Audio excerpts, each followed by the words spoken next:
Unfortunately, I have to show you one of the worst hands that I think that I've ever played in my life.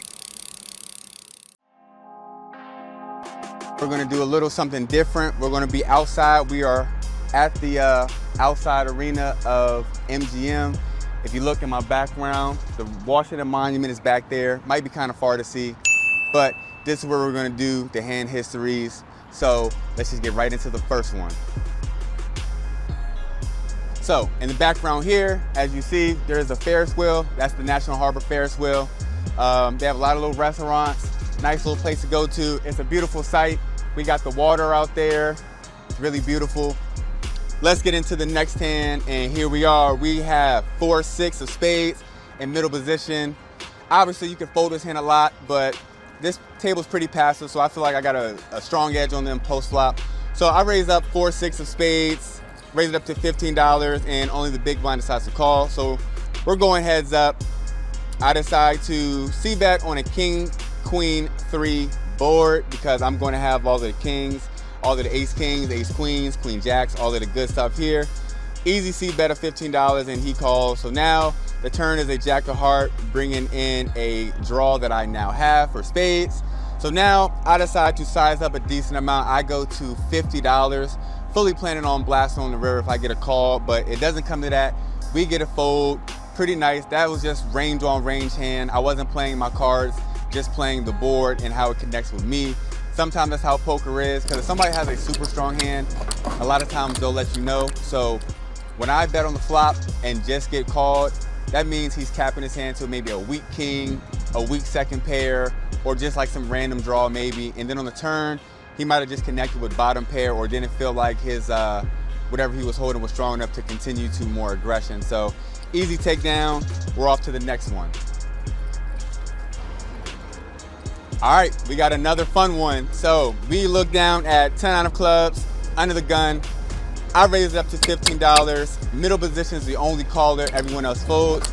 So we are now heads up, and the flop is 10, deuce, 5, with 2 clubs. So we have top pair along with a flush draw. So obviously we're loving life. I decided to continue for a c-bet of $15. He jams. He doesn't have that much more, but either way, we weren't folding no matter how much he had. Top pair and a flush draw. We're just gonna get it all in. The turn is a brick, and we make a flush on the river.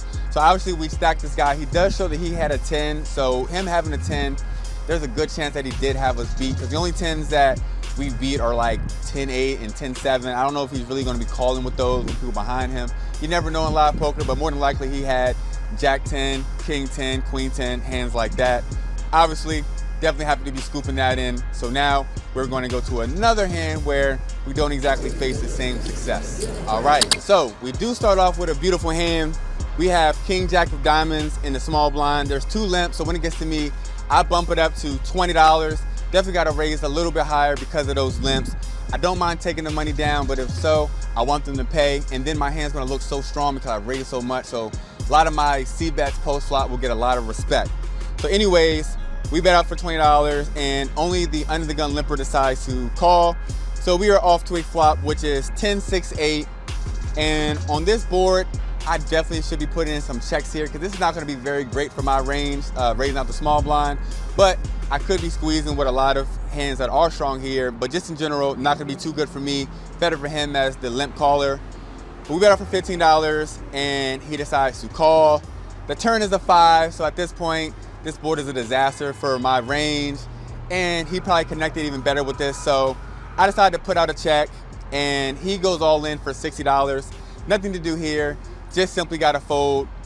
Not going to try to call with king high. So we lose this hand, and we got to shake it off and try to see if we can scoop in a big one. So here we are. This is the waterfall. Hopefully you can still hear me. I'm mic'd up, so hopefully the sound comes through pretty well. But this one is a pretty big pot. That's why I changed the locations. So we got jack 9 offsuit. We raised to $20. This is definitely a fold here. Don't do this at home. I think I was a little bit tilted, but I raised to 20. It is what it is. And I get no less than 4 callers. That's right. We are going 5 ways to the flop. Obviously, I'm going to be done with this hand unless I flop pretty well. And I thought about as good as I could ask for, although the board is very sticky. It is Jack 9-8 with 2 diamonds. So we have top 2 pair on a flush draw board. There's still a lot of flopped sets. There's some flopped straights. There's flush draws out there. But nonetheless, with top 2 pair, I'm just going to bet until somebody raises me and tells me they have something stronger than mine. So I go 60 into a pot of 100. Don't really like this bet. I think I could go even bigger here on such a wet dynamic board, so multi-way. I could go pot a full 100 and I would get called. Any 10 would probably call. Any 10 with a diamond draw is for sure calling. And I think if somebody is on a draw, they would call at least one time. People always want to call at least one time with their flush draws. So with that being said, I do only get one caller. Going heads up to the turn.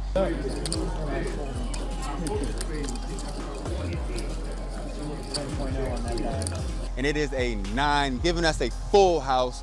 No longer worried about any draws getting there. So now I decide, what do I want to bet? I can bet really big, trying to charge these draws one more time before it breaks out. But I decided to go with the same bet sizing. Maybe it'll make this guy induce him into raising me, thinking I'm not that strong.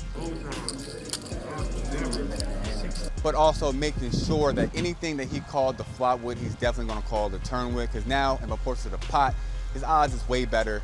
So 65 is the price. Let me know if you don't like it. Not sure I like it either, but we go 65 and he, of course, calls.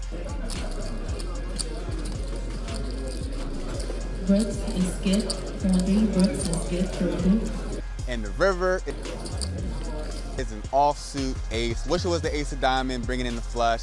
I don't like this card because I don't really see him having many ace X's besides the nut flush draw here that he would want to call another bet with. But at the same time, if I check it to him, he's just going to bet. He's just going to check back. So I have to do my own work for me. I put out a bet of $150, just praying for a call.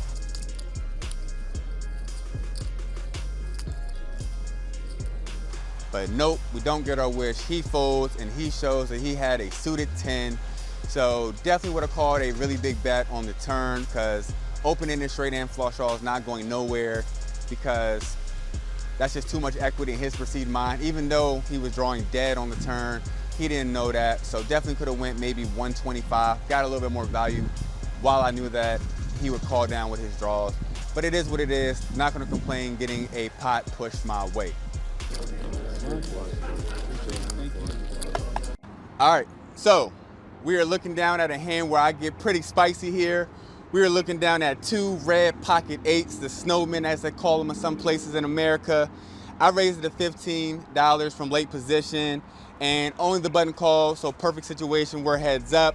Obviously, I'd rather be in position than out, but it's all good. So we go to a flop, which is 6-7-3. I bet for $15, and I would say this is a little bit exploitative because in general, this is a board that I might check back sometimes when I have higher cards, but in lower stakes, a lot of times you can just bet, because if they show aggression, you know that they're gonna have a better hand than you. You're not gonna run into many 1-3 players that are gonna say, oh, this board's better for me than it is for him, and then raise just their range. So I decided to put out a bet of $15. We do still have an overpair, which is about as good as you can ask for with 8s. And we get one call, and we see a 10 on the turn, so now I have a gut shot to a straight. And now I don't even bet that much bigger. I just go $25. I definitely could size up here, but I think if I had a lot of overpairs, I would either check or bet small, because when I bet small, if he has anything strong to a small bet like this, it's a 100% chance that he's gonna raise, because now there's a flush draw out there. There's hands that he needs to protect against. So this small bet does give me information. So I bet $25, he just flat, so he's capped to having a 1-pair hand at best, or maybe some kind of draw. So we are off to the river, which is the king of clubs, now bringing in that flush draw. So now, seeing as that he either had a draw or just a weak 1-pair hand, I'm gonna put pressure on those hands that might be better than mine. So I bet out for $65. The reason why I bet out for $65 instead of checking, because I don't like to check call in a lot of spots, because if I check and he puts out a bet, more than likely I should fold here with my hand. But I can bet and see what he wants to do. So I bet out for $65 and he decides to put in the fold. Let me know what you think about that hand. I got pretty spicy. I'm pretty sure I was turning my hand into a bluff, but sometimes you gotta realize if you don't have enough showdown value, you gotta go for that second and that third barrel to make sure that your hand wins without getting to a showdown. Because he could definitely have some type of like 10x hands that maybe were straight draws on the flop, got there on the turn, has me beat, but then he doesn't want to continue to like the big bet on the river.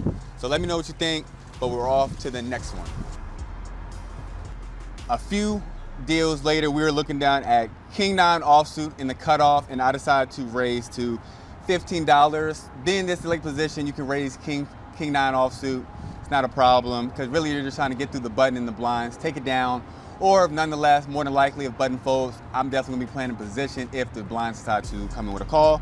So King 9 goes to 15, the button calls, big blind calls, so I don't get my wish of being in position. However, hopefully we'll flop well. The flop is 9-6-6, so we flop top pair, pretty good kicker, definitely gonna be ahead of everything unless somebody has a random 6, which out of the blinds is not impossible. But nonetheless, I decide to put out a bet of $25 because there's 2 spades out there. Don't want nobody to draw for cheap, and there's definitely going to be a lot of dynamic turn cards between over cards, straightening cards, flush cards. So I just want to put out a big bet of $25 into a pot of 45.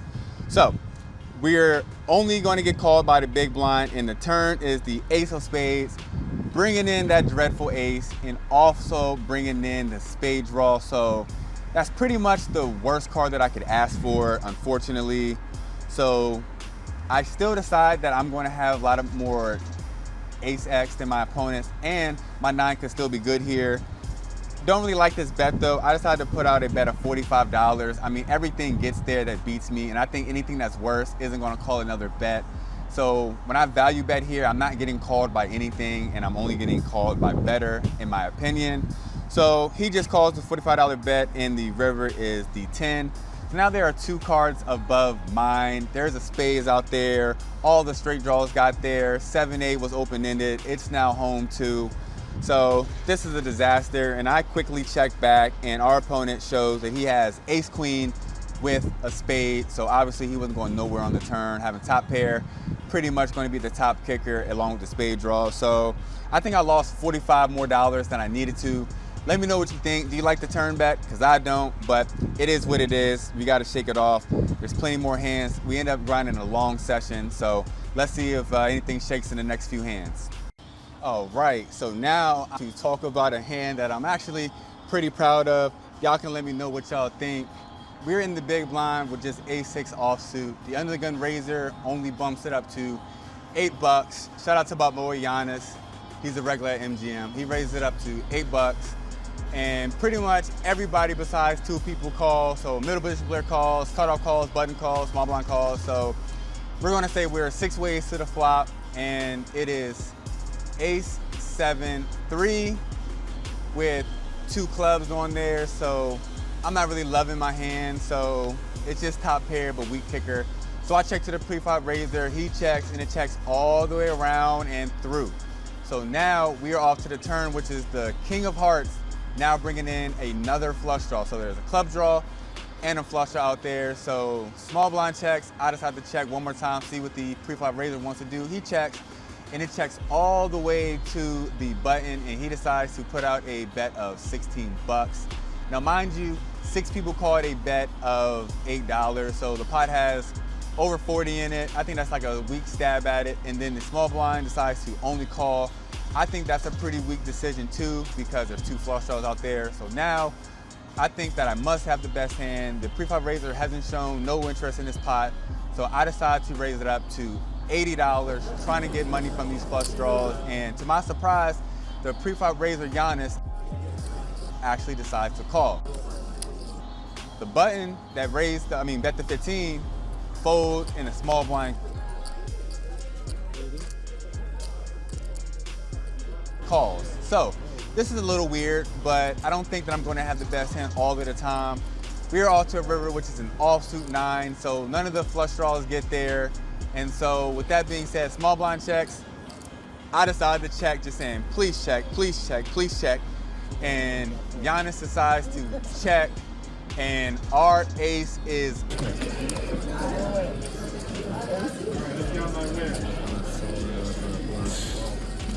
good. I even visibly and audibly was very happy.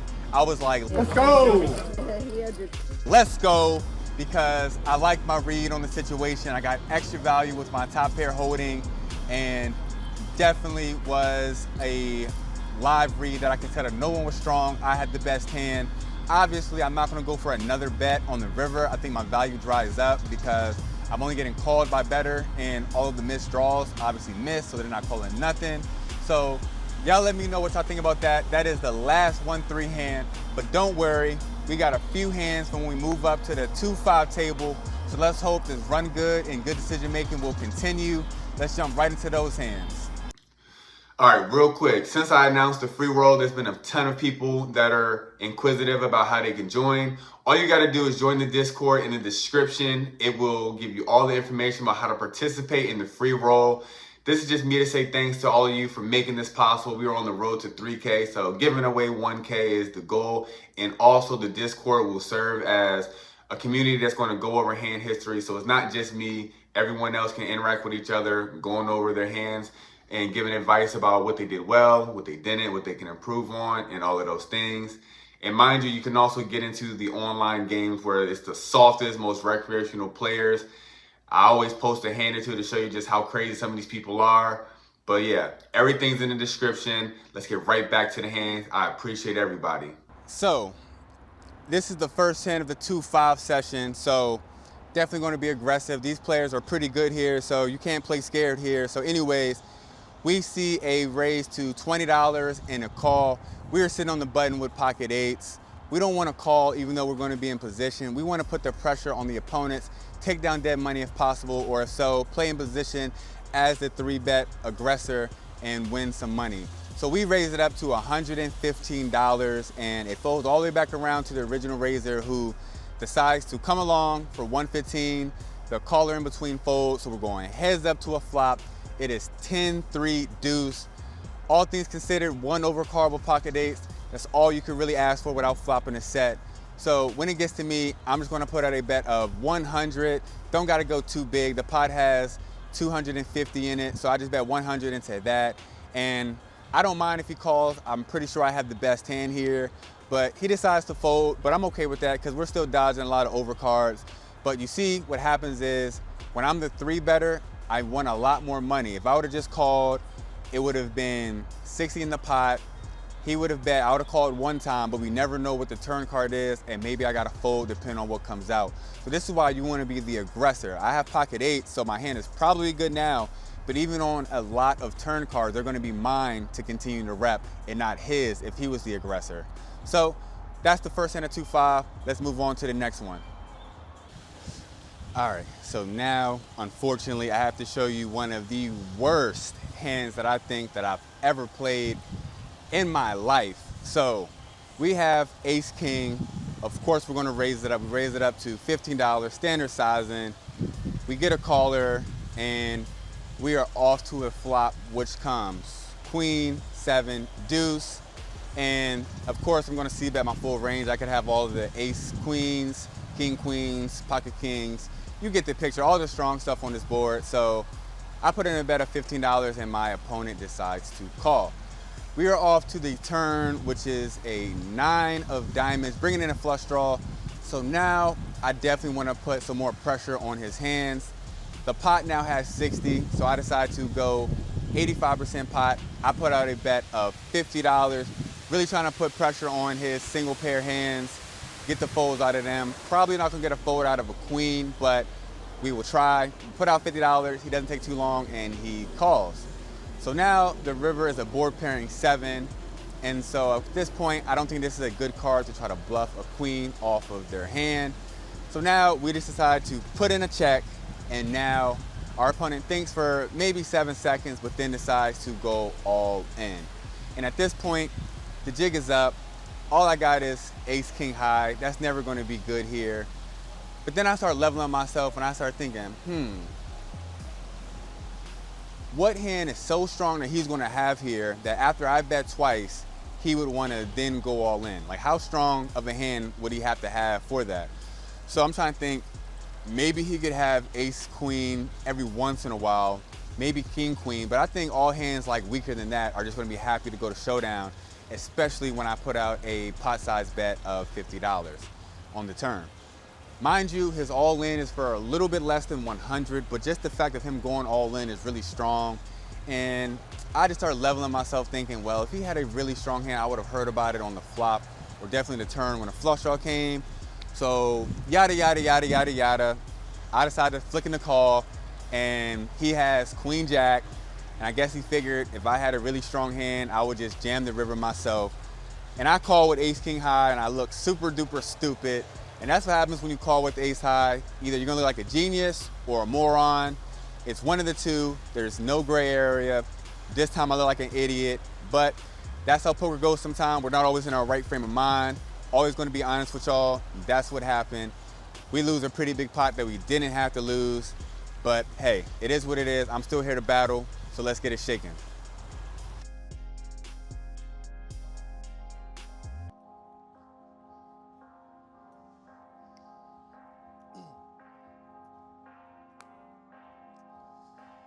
So when you're playing bigger stakes, it's always very, very heart racing to get into an amazingly huge pot.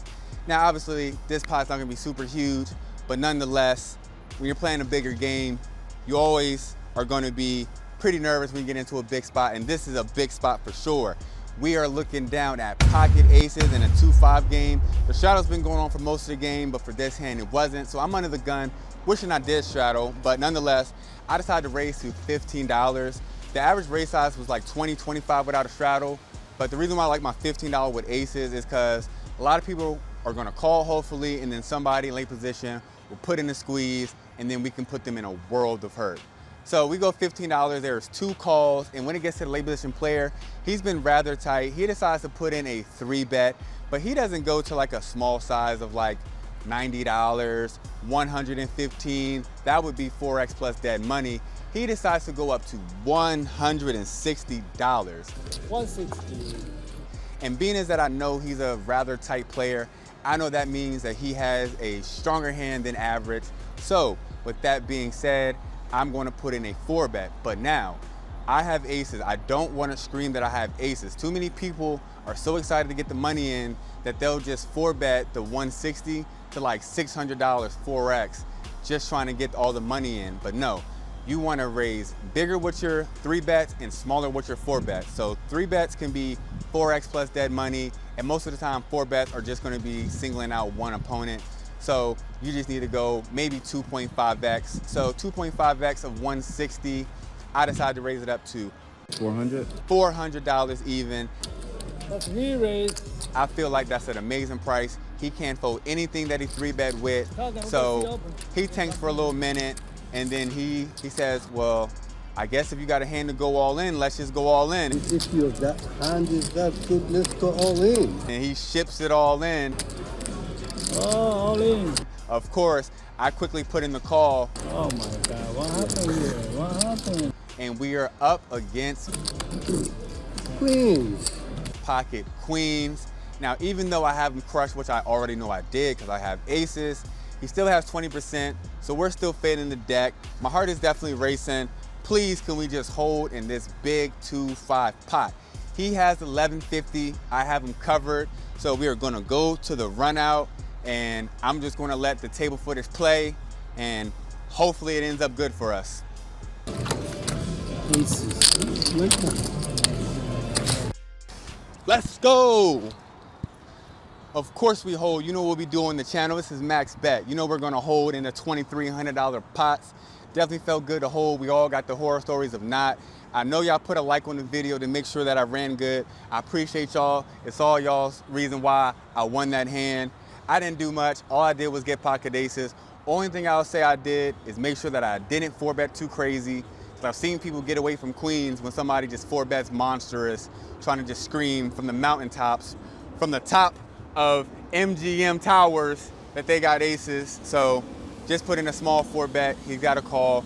He decided to rip it all in. we hold. Appreciate y'all. That was the last hand, the biggest hand of the session, but we are going to go back to a more secluded location to talk about the profit results for the session. Let's get it. So the more secluded location I was talking about is just the crib. So let's go with the final results. In the 1-3 game, it was up and down, but we ended up with a profit of $275. And in the 2-5 game, although very short, we won a huge hand that held. We won just $1,200 just in that hand alone. So the 2-5 session, we won a total of $1,600 plus the $275. Add it all up, totals are right there. Only played for about 5 hours, so obviously it's a great result. I appreciate everybody for watching. Remember to join the Discord. Everything is in the description. The free roll is coming up. Let's jump right to it. I appreciate y'all, and until the next video, holla.